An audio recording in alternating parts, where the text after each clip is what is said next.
Заброшенные аварийные дома, пустынные улицы. Так сейчас выглядит село Тавдаир. Здесь проживают чуть более 500 человек. В селе нет газа и воды, а фельдшерско-акушерский пункт и школа находятся в соседних селах. Только на новом поселке еще там молодежь есть, а здесь на старых улицах только старики, молодежи мало. В основном все в город едут работать, потому что тут работы нет. Трудно поверить, что когда-то Тавдаир был процветающим селом, и его даже сравнивали с Ялтой. Мевалары çok, alma bahçeleri, yüzümlük.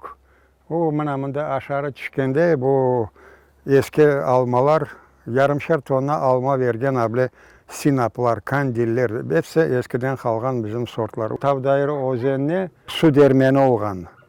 Bu Beşterek ozeni o kadar normal su gelip dermen kopçagını aylandırıp sana арпа, buğday, kimde ne var tartıp. До депортации 1944 года в Тавдаир проживали преимущественно крымские татары. Bu köyde 4 tane cami olgan.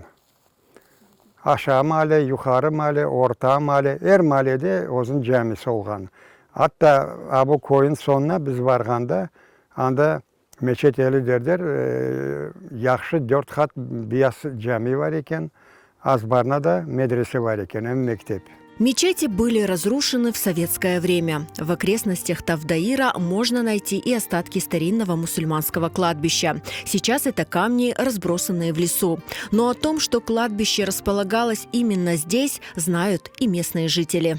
Кладбище было там наверху, дом этот построен на кладбище, а остатки кладбища остались с той стороны.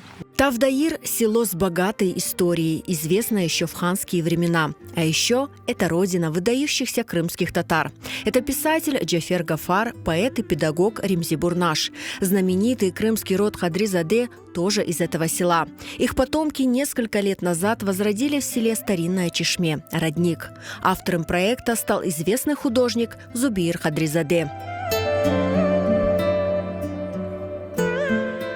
В 2019 году выходцы из села хотели установить на въезде в Тавдаир указатель с историческим названием. Но тогда местные жители выступили против. Сейчас название Тавдаир носит только одна из улиц села.